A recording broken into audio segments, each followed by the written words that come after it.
Voltamos com mais um bloco do nosso Momento Esportivo. Vamos tomar uma água aqui, né, galera, para lubrificar as cordas vocais. Você sabe por que você não consegue lembrar as coisas? Você consegue memorizar, acessar? Por que alguns jogadores, alguns estudantes, algumas pessoas tomam atitudes inexplicáveis, inesperadas? Não sabe? Vai ficar sabendo agora com o Victor Patrick, o homem da super memória. Ele é o convidado do Momento Esportivo e você vai conferir tudo agora. Confira aí. Olá, Rubão, tudo bom? É um prazer participar aí do seu programa e trazer mais informações sobre a mente humana para as pessoas entenderem como pode potencializar essa mente. Bom, estou aqui com suas perguntas, né? Então vamos lá. Bom, primeiro você perguntou, né? Fala um pouco da sua vida e sua carreira. Bom, vou falar um pouquinho aí, né? Papo reto.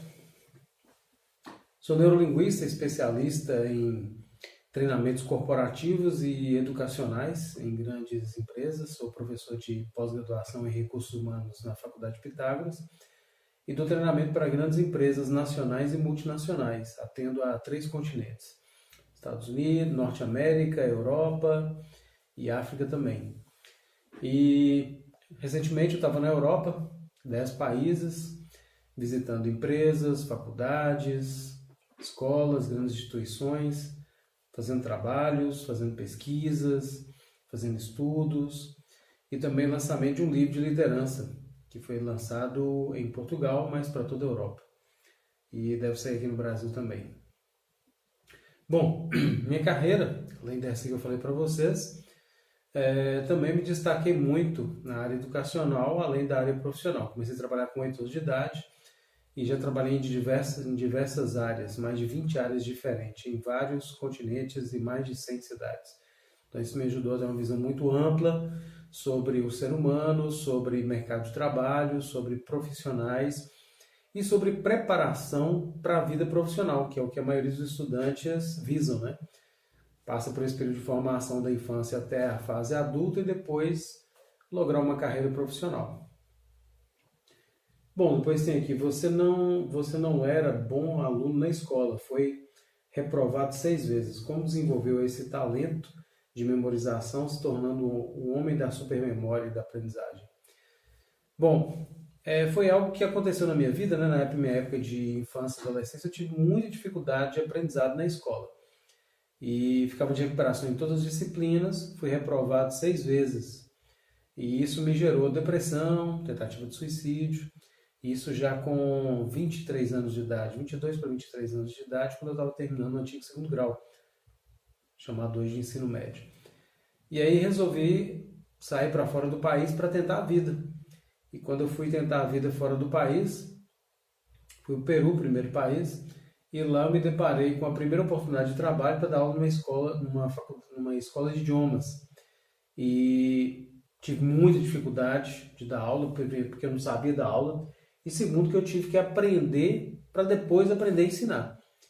E aí, com as dificuldades dos meus alunos, minhas próprias dificuldades, com muito esforço, muita dedicação, dica de pessoas queridas que me ajudaram, procurando entender como é que as pessoas, qual a dificuldade que elas tinham, tentando explicar de várias maneiras diferentes, primeiro fazendo um esforço para eu aprender, comecei a dar aula de português, depois consegui superar isso aí em 6 meses, e meus alunos começaram a aprender bem, começando por mim. E depois eu fui convidado para a Faculdade Federal, lá no Peru. Nessa faculdade, como professor de português, eu pude especializar em algumas áreas, fiz a graduação em letras espanhol, que eu não tinha graduação. E depois eu fui para a Europa estudar neurociência, especializar em neurociência e neurolinguística.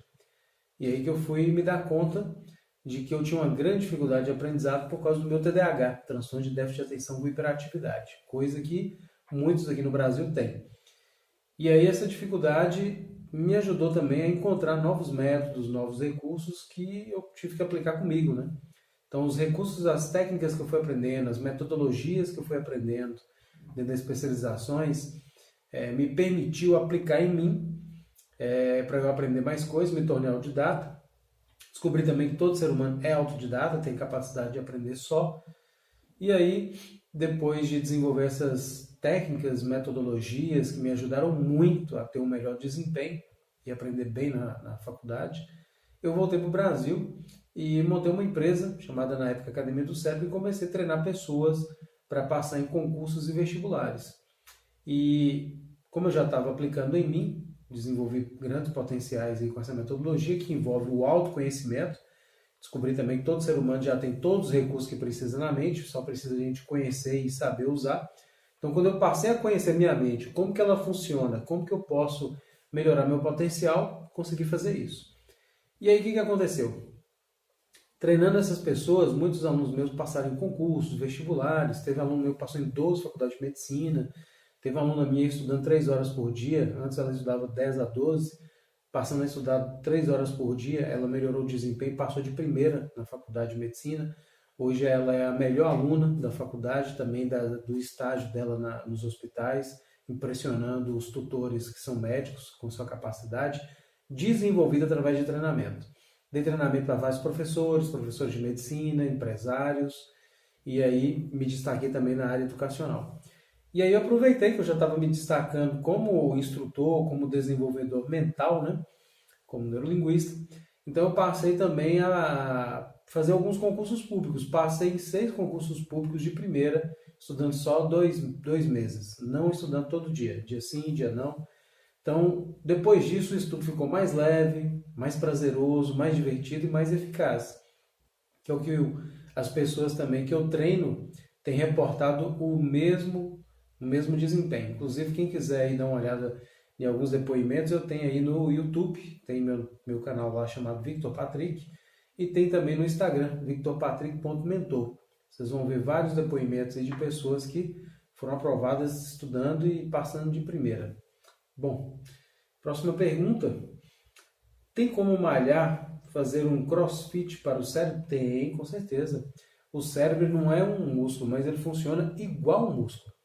O músculo você tem que fazer uma série de movimentos, por exemplo, você vai fazer 10 movimentos para o tríceps, fazer um de repouso, depois mais 10 movimentos, depois um repouso, mais 10 movimentos, outro repouso. Depois um repouso mais longo e muda de aparelho para continuar estimulando o músculo. O cérebro é do mesmo jeito. Você tem que dar um estímulo, começar com pequenos estímulos, com a quantidade leve, com poucas repetições, e depois dar um intervalo também adequado. O problema é que nas escolas brasileiras e nas faculdades, isso trabalha-se muito quantidade, dá um estímulo muito grande e não dá um tempo de fazer um repouso adequado. Então, estressa a mente. É a mesma coisa que você chegar na academia e o instrutor fala, você vai pegar 5 quilos para fazer tríceps, vai fazer 3 séries de 10 movimentos e fazer um intervalo de 1 minuto entre elas. Aí você resolve, em vez de fazer desse jeito, você pega 15 quilos, em vez de 5, e em vez de fazer 3 repetições de 10 movimentos, você vai fazer 30 movimentos de uma vez. O que vai acontecer? Seu músculo vai estressar, em vez de ele hipertrofiar, crescer, ele vai atrofiar, não vai desenvolver, e depois, na hora que o instrutor passar uma outra atividade para você fazer, você não vai aguentar levantar mais peso nenhum. Então você vai lesionar seu músculo. A mesma coisa é a mente. As pessoas estão lesionando a mente em vez de estimular e desenvolver da forma adequada. Então foi uma das coisas que eu aprendi no estudo das neurociências. Ensina uma técnica de alongamento para o cérebro. Bom, uma técnica muito boa é a meditação. A meditação é um alongamento mental. É uma técnica onde você desenvolve relaxação mental, relaxamento, a capacidade de concentração, resgate de memória, ou seja, lembrar com facilidade as coisas que você estudou e outras coisas mais. Então, a meditação é um excelente exercício para você trabalhar o alongamento mental, estimular essa capacidade mental que você tem.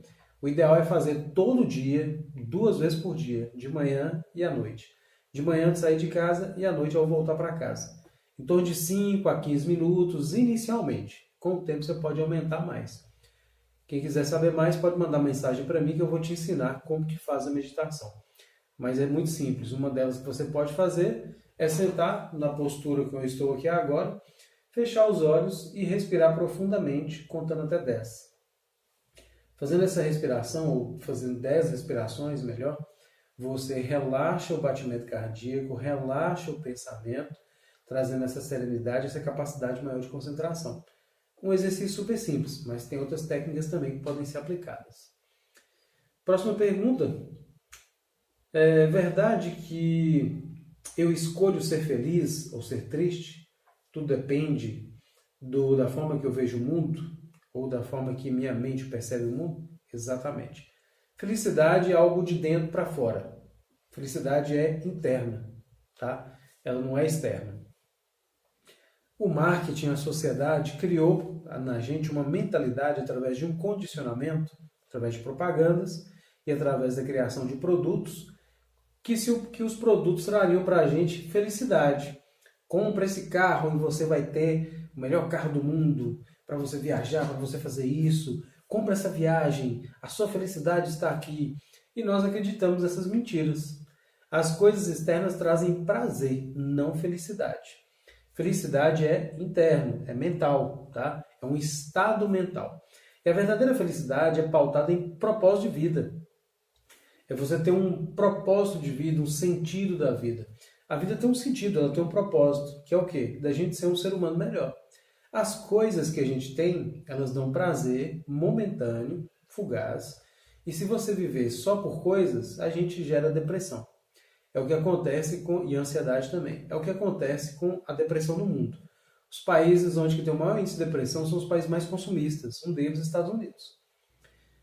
As classes sociais onde tem mais depressão, classe média, alta e acima disso. Das classes baixas para as pessoas pobres, você não vê falar de depressão. É muito raro de acontecer. Porque quem não tem nada, que vê é lucro. Agora, quem tem muito, pelo apego material, acaba tendo dificuldade. E a tendência é que as pessoas tenham um desejo, não, eu preciso ter esse carro. Aí depois ela compra, fica ali um tempo com o carro, um mês, e daqui a pouco enjoa do carro, começa a olhar para o carro do lado. Vai ficar sempre nessa, compra isso aqui, que traz um prazer, que não é felicidade, depois enjoa, depois compra outro e fica aí nesse consumismo. Então, a verdadeira felicidade, como Sócrates ensinou 2.500 atrás, é através do autoconhecimento. Se eu me conheço bem, então eu vou saber quais são meus pontos fracos, meus pontos fortes, vou me corrigir, vou entender que a vida não é ter coisas, as coisas que a gente tem, até mesmo a profissão, ela é um recurso para a gente ser um ser humano melhor. Esse é o propósito da vida. A gente ser um ser humano mais compreensivo, mais ético, melhor, mais altruísta, mais amoroso, mais atencioso às pessoas.